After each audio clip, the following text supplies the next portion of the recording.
if you're in high school, at local stations or local papers, just try to build up experience. And what the great thing about internships is that you get to see a whole range of the business, and there may be aspects of the business that you love that you didn't realize you would like. Like you love being in the edit room, or you want to be a producer and not necessarily someone on camera, or you want to be on camera and not someone behind the scenes. So I would say internships. And then finally, just never underestimate the value, and this goes for anybody, whether you're a journalist or not, of just out hustling everybody else, and just outworking everyone else around you. Coming in before everyone does and leaving late. I feel like I only got a job at CNN because I kept volunteering for the shifts that no one else really wanted. I kept working on weekends. I was anchoring 8 hours a day on Saturday, 8 hours a day on Sunday, after having worked all week. And after a while, people started to notice your work ethic and started to notice that you're always there and you're always ready.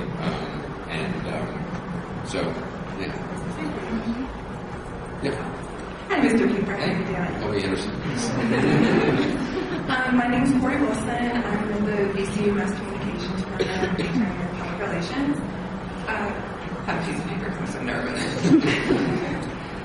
In your words, how has social media changed journalism and the way we distribute information? Yeah, social media, as you all know, it's changed everything. Not changed everything, but it's changed things dramatically. What we're seeing right now happen in the Middle East is extraordinary. We're in a country like Libya, for instance, right now. There's this dictator, Muammar Gaddafi, who's been ruling Libya for 41 years. He hasn't allowed any reporters in the country. So all the pictures that are coming out right now are from, folks like you with cell phone cameras or video cameras who are, literally taking pictures and then putting them online. And I led my broadcast last night with cell phone camera images from Libya and also from Bahrain. So we're able to now see stuff that we were never able to see before. You don't need to have a reporter there on the ground. It's good to have so you can get actual accurate information, but in terms of visual images, you can now, break the stranglehold that a dictator has on a country. So there's remarkable changes that we're seeing through Facebook. We're seeing protests in Egypt, for instance, that were in the early days and for many years before we even saw the protests. We're being organized on Facebook, and we're being organized. Protesters in Egypt, we're talking to protesters in Tunisia and protesters in Serbia and other places via Facebook. And I think a lot of the governments in those regions haven't really caught up with how that all works, and so protesters have been able to use that very effectively. We've seen in demonstrations that revolutions, they quickly try to shut down all the internet. Like right now, Libya, they've shut off all the internet. So all you can do is right now try to get stuff on the phone, but they monitor the phone. So it's very dangerous, but it's an exciting time, and no one really knows where journalism is going in terms of social media, and everyone's sort of trying to figure that out. Hi, my name is Christian Wright. I'm a graduate student in multimedia journalism at VCU, and my question is, can the cable news personality survive the internet age of journalism? Yeah, it's a good question. I don't know. God, I hope so. But I think there's kind of different trends in cable. There's the pundits, that you see on Fox and MSNBC, who are not necessarily reporters who go out in the field. They're the ones who, have very strong opinions and are talking about them, whether they're on the left or the right. And then there's the reporter types who, may anchor, like I consider myself sort of, I'm not a pundit, I'm not trying to express an opinion. I'm trying to base everything on facts and go out and see for myself and go to the front lines of stories. So, can it survive, the internet? I think it can. I think distinctive voices will survive, and putting things in context. The internet is great for raw information, raw video, and it's already changed the way news is told, because a show like mine at 10 o'clock at night, if you're just presenting stuff that people watch online all day, it's not necessarily going to be something that people tune in for. So you have to try to offer something more than that they're getting online. The other thing about the online stuff is, ultimately, you don't really know what's real and what's not. There's not great filters at this point for figuring out what's accurate and what's not. Rumors spread online and get picked up and disseminated, and there's no sense of, well, is there a gatekeeper? Somebody actually reported this? Is this just something that's regurgitated from somebody else who's sitting in their living room, blogging something? And so I don't want to sound like I'm, being negative on bloggers to have not, because they play an incredibly important role and have changed things dramatically. And I think it's amazing democratization of information, and we have access to more information than ever before, more varieties of information perspectives. But I do think it's important to know where the information is coming from, and has it been checked and double checked, and has it been reported?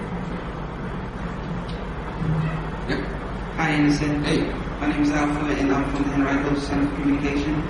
Your job takes you to a lot of places, including some dangerous places. Do you ever have the fear of being captured and held hostage? Yeah. Being held hostage kidnapping is the one thing that really freaks me out.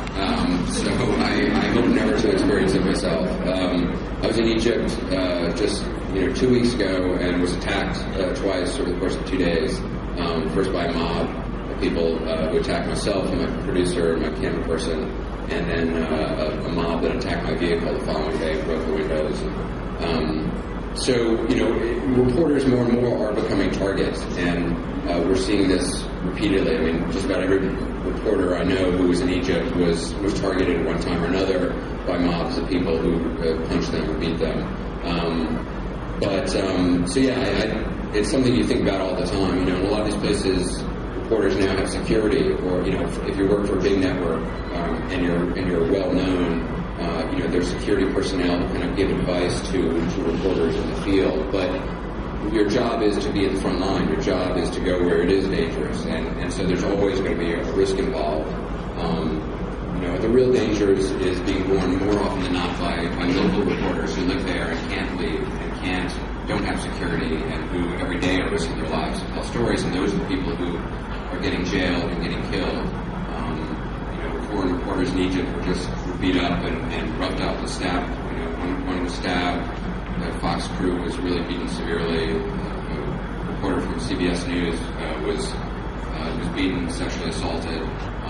But it's often the local journalists who bear the real brunt of a state cracking down.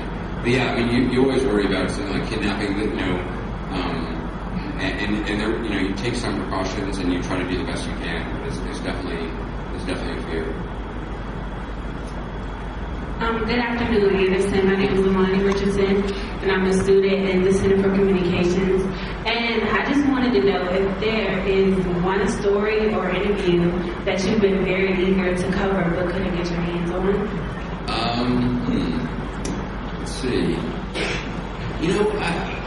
There's places I would like. I'd like to be in Libya right now, reporting on what's happening there. I can't go there because the government won't allow in foreign reporters. So there are places I would like to go and witness what's happening, but governments don't allow you in when they don't want the world to see what's happening. So Libya, for instance, is someplace I'd like to try to be right now.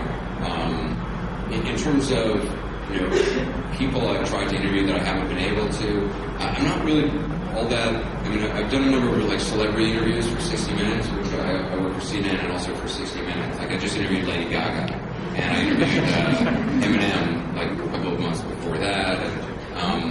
And I know that's interesting. I tend not to